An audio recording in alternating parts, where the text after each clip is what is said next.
amigos por seguir con nosotros en Abriendo la Mañana. Ya ha llegado el momento de la entrevista central y para mí es un honor hoy conversar con Ramón Alburquerque, miembro del Partido Revolucionario Moderno, una persona de verdad de suma importancia para el país y que se ha caracterizado por sus opiniones siempre duras, pero sobre todo críticas con temas de interés nacional. Buenos días y bienvenido a Abriendo la Mañana. Gracias de verdad por recibirnos aquí en su oficina. Gracias, Lorena, a tu disposición. Así es.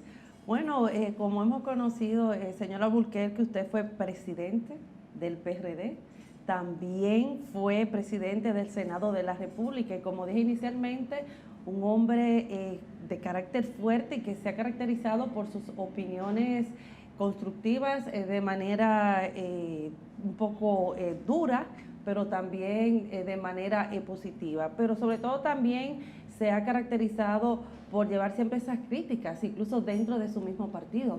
¿Por qué? Bueno, yo pienso que lo más conveniente a la sociedad es la crítica. Yo me formé en el ambiente de Canadá, Estados Unidos, y siempre recuerdo unos programas en el Canal 47 que eran ejemplares. Se llamaba Plaza Sésame. ¿Y qué decían allí? How beautiful it is. Qué lindo es. That we are not the same. Que no somos iguales. Because from diversity, porque de la diversidad comes out the richness of life. De la diversidad brota la riqueza de la vida. Entonces, si todos pensamos igual, podemos ir a una especie de pensamiento único, donde todos vemos las cosas de la misma manera. Si se está haciendo mal, lo que vamos es a profundizar en lo peor. Si hay una voz disidente que con todo derecho, con previa investigación y con dominio de los temas, señala cómo pueden hacerse las cosas mejor, yo creo que está haciéndose una gran contribución, pienso yo. Si yo fuera a describirme yo mismo, mi mayor actividad es el arte, la poesía, en lo que nosotros hemos dedicado mucho tiempo. ¿Cuál es el lugar favorito de Ramón Alburquerque? Ese lugar donde usted se desconecta un poco de bueno, todo el campo, yo vengo del campo, yo vengo de las lomas de los Haitises, nací en la loma del Mango el Limpio, entrando por ahí, por el kilómetro 23, entre Atomayor y Sabana de la Mar y el Valle, entrando ahí, llegando casi a Sabana Grande de Boyá, por ahí. Y el campo para mí eso es lo más bello, adoro los riachuelos, los manantiales. Siempre estoy vinculado a ese mundo bucólico que tanto fortalece el alma.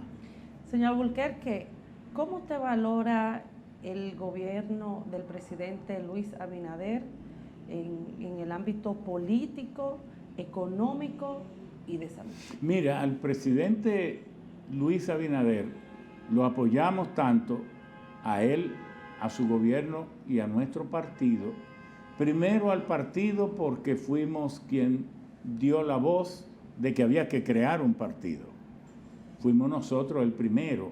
Estábamos en unas confrontaciones con Miguel Vargas que se había abrogado derechos fuera de los estatutos y de las leyes electorales y había patrocinado un pacto, aquel pacto de las corbatas azules, sí, con Leonel Fernández, que violó todos los principios del partido y prácticamente se vendió por el peculado al gobierno. Entonces nosotros tratábamos de que no se perdiera esa entidad que creó el más formidable dirigente político de este país, fuera de Duarte y los prohombres, que es José Francisco Peña Gómez. Entonces, ya iban 36 sentencias contra nosotros, porque en el pacto de las corbatas azules, Leonel Fernández y Miguel Vargas se habían repartido los miembros de las altas cortes. Entonces, el Tribunal Superior Electoral iba a fallar siempre contra nosotros. Y nosotros reflexionamos y fuimos donde el bien recordado Hugo Tolentino Dipp. Sí. Y le dije, doctor, o usted o yo hacemos una rueda de prensa o los dos juntos para avisarle al país que hay que crear otro partido, porque ya el PRD vendido, secuestrado, cumplió su rol histórico. Perdió su norte. Y él me dijo, pero yo soy el que tengo 83 años. Hazlo tú, que podrá ser entonces una nueva figura. ¿Cómo fue ese paso para usted? Salir del PRD, ahora PRD. Nosotros habíamos sido presidentes del PRD. Llegamos a las máximas posiciones y fuimos, si no el más, uno de los más cercanos, queridos. Fui su compadre. Y yo me siento que casi reproduzco la vida de Peña. Entonces para mí fue muy duro, un partido que había sido creado en la sección El Cano, de allá del municipio de La Habana, en Cuba, en 1939, que había sido la escuela de democracia de este país, y sin embargo teníamos que abandonarlo para crear otra organización. Hay que comprender que la situación de gobierno que le ha tocado al compañero Luis es difícil. Parte de la campaña la hicimos en pandemia. Hubo que luchar fuertemente para que las elecciones no se suspendieran por la pandemia. De igual manera, se votó en pandemia. La transición se acortó y fue en pandemia. Y se ha estado gobernando en pandemia. De manera que hay que ver y evaluar este gobierno con esa comprensión. Ahora, el gobierno es bueno que se le diga que no tendrá mucha gente que lo defienda, porque el presidente está haciendo el rol de un general que gana una batalla con unas tropas y entonces licencia a esas tropas para quedarse con los soldados del general derrotado. Eso es lo que se está haciendo, porque así como él siente satisfacción de gobernar su país, todos los PRMistas que lucharon para llevarlo a él, que él no llegó por ser líder, 6 meses antes tuvimos que luchar fuertemente para desterrar ese San Benito de Tayota, de hombre débil y de todo. Fuimos nosotros que creamos una imagen de él. No es que él ha ganado porque es el nuevo líder mesiánico que llegó, muy lejos de eso. Y si se cree eso, tendrá un encontronazo con la realidad. El punto débil de este gobierno es que se ha olvidado de que tiene que tener en el seno de la sociedad mucha gente que lo defienda, mucha gente que justifique las medidas, mucha gente que se sienta comprometido con el curso de la acción. Es como el líder que quiera tener a todo el mundo, a su contrario, a sus medios contrarios, y también tener lo suyo, lo más probable que pierda los suyos. Entonces se quede solo sin que lo defienda, porque el PLD se sentirá muy contento cada vez que le nombren una gente o le dejen una persona en el cargo. Pero eso nunca lo llevará a defender al presidente Abinader, pero tampoco lo hará la gente de Leonel, que lo que están es por construir un nuevo partido. Se aprovechan de todas las ofuscaciones y los errores de análisis estratégico que cometa el gobierno, pero al momento decisivo no defienden. Quien defiende son los que lo llevaron al poder, y si usted los abandona parcial o totalmente, yo le digo a usted que no hay un 10% en el gobierno de los tantos que lucharon por llegar al poder. Y no es que el poder sea un botín, no, es que esto de premiar a los que trabajaron con usted lo impuso Dios. Como los partidos no tienen ni cielo ni gloria, dan empleo, dan oportunidades, dan reconocimiento. dan un bono para casa, porque si este es un país pobre, luchar contra la pobreza, eso implica primero favorecer a los que te llevaron al poder, claro, porque tú no has llegado ahí solo. Hoy, ¿cómo tú te atreves a fallarle, a engañar a los que lucharon contigo? No, eso es un error que se paga caro y nosotros se lo estamos diciendo para que sepa eso. El tema de la electricidad es un tema que no debieron volver los apagones. Es que si el pueblo echa al PLD por una serie de errores en determinados sectores, no se pueden cometer los mismos errores, mucho por falta de capacidad. ¿Usted cree que es posible de que una planta que es espina dorsal a un país, de que de repente se quede sin carbón o al borde de quedarse sin carbón? Pero esas son imprevisiones. Eso usted se lo puede poner como excusa en un ventorrillo del mercado nuevo, pero no a las alturas de los niveles de Estado, porque en los niveles de Estado se tienen planes estratégicos, porque hay cosas que no pueden pasar, que nunca pueden pasar y que si pasan tienen un costo demoledor. Entonces nosotros hemos estado explicando eso.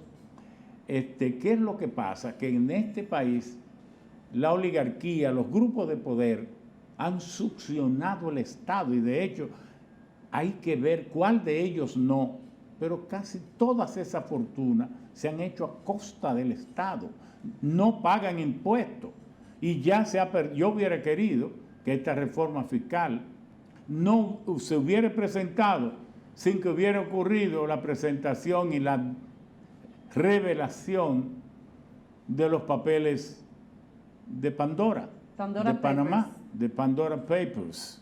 ¿Por qué? Porque ¿qué calidad moral tiene el gobierno nuestro y la oligarquía de este país para aumentarle los impuestos a la clase media? ¿Qué calidad moral tienen? Si tienen su dinero en offshores, evadiendo, porque ¿para qué son los offshores?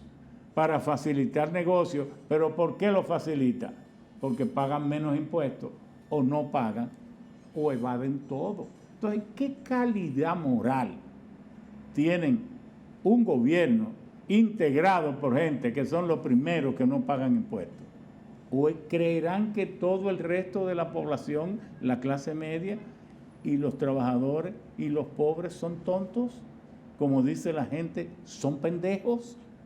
No, así no. Entonces es bueno recordarle al presidente y a los que están en Palacio que llegaron ahí porque nosotros lo llevamos, que no es mérito de ellos. Si bien ellos trabajaron, no es mérito de ellos. ¿Y por qué eso es bueno? Para que se respete el partido, para que se vea en cada dirigente a un ser valioso, para que se sea humilde y para que entonces no descansen ni un día y siempre estén trabajando no para la oligarquía, trabajando para la mayoría pobre. ¿Este gobierno representa el cambio o es un gobierno de improvisaciones como muchos lo han señalado? No. Yo creo que hay cambios que son valiosos, pero es un gobierno más de la oligarquía que del pueblo que lo llevó al poder. Porque el pueblo dominicano, debe ser dicho esto, 14 meses, 15, 16 meses, todavía antes del 5 de julio, en las encuestas decían que lo que más le preocupaba en un 70, 75% era la pobreza, el desempleo, la criminalidad. Y de repente fue cambiando. Y como en 4 meses, cuando se preocupaba por su pobreza, colocaba el rechazo a la corrupción y a la impunidad, solo le daba 10, 11, 12 puntos. De repente, en 3 o 4 meses, colocó el rechazo a la corrupción y a la impunidad en un 60, 70 y 75%, y su propia pobreza bajó a 11 y 12 puntos y 13. Es decir, se olvidó de su pobreza y se ennobleció, reclamando un gobierno ético, transparente y donde los funcionarios no roben. Cuando el pueblo salió a buscar esas decisiones, implica que el pueblo decidió darse un gobierno honesto, pero en ese momento, en esos tiempos, yo estoy consciente que el PRM solo tenía 25%, Sí. que no fue el PRM que echó del poder al PLD, Fue la población. fue la población Le dio que en voto de una castigo. toma de conciencia y de dignidad dijo, voy a sacar a esta gente. Entonces, salió a buscar con quién lo sacaba. Entonces, por fortuna, habíamos creado al PRM. Entonces, en el PRM, que le tocará gobernar otra vez en el 2024, porque el PLD ni tampoco Leonel podrán haberse repuesto de ese rechazo total del pueblo, surgirán otros candidatos. Ni unificando, ni los dos partidos. Es que no se uniéndose. van a unificar, pero eso jamás. No, jamás. Oiga, usted tiene que conocer la naturaleza humana. ¿En qué momento de la historia se han reunificado líderes que se odian? Pero políticamente puede pasar. Es que eso no es verdad. Nunca la gente que se odian de esa manera se han unificado, nunca. Eso no es verdad. La gente, como ve que los que hoy son contrarios, mañana se pueden encontrar y todo. Pero Leonel y Danilo no se pueden juntar. ¿Por qué? Porque Leonel sabe que él tiene los méritos de haber sido el PLDista que llevó su partido al poder y que fue 3 veces presidente. Pero en sus gobiernos fue que se creó la corporación político-financiera mafiosa que saqueó este país. Y solo se separó de ella un año antes. De manera que él es culpable de todo, de principio a final, de todos los robos y saqueos del PLD a este país. El principal responsable es Leonel Fernández y, claro, Danilo Medina. Entonces, a quien le fue peor en estas elecciones del 5 de julio fue a Leonel. ¿Por qué? Danilo no fue candidato, el candidato fue el Penco, y no le fue tan mal, porque sacó 38. Para el tiempo que él Claro. salió a la luz Oiga, pública con sus impuesto, aspiraciones. no sabe hablar, impuesto, problema de coordinación mental y todas las cosas encima, y saca 38, entonces no le fue tan mal. ¿A quién le fue peor? A Leonel, que había sacado 57, 58 en ocasiones anteriores y fue candidato, la gente lo vio en la boleta. Y los mismos que le habían dado 57 y 58 no le dieron 48, ni 38, ni le dieron 28 ni 18, ni le dieron siquiera 8, le dieron 4. Ese podrá mejorar, podrá dar más charla, menos charla, podrá tener un senador, un diputado más, pero ese como líder o presidente no vuelve jamás. Es tiempo de una breve pausa comercial y cuando retornemos, más de esta interesante entrevista.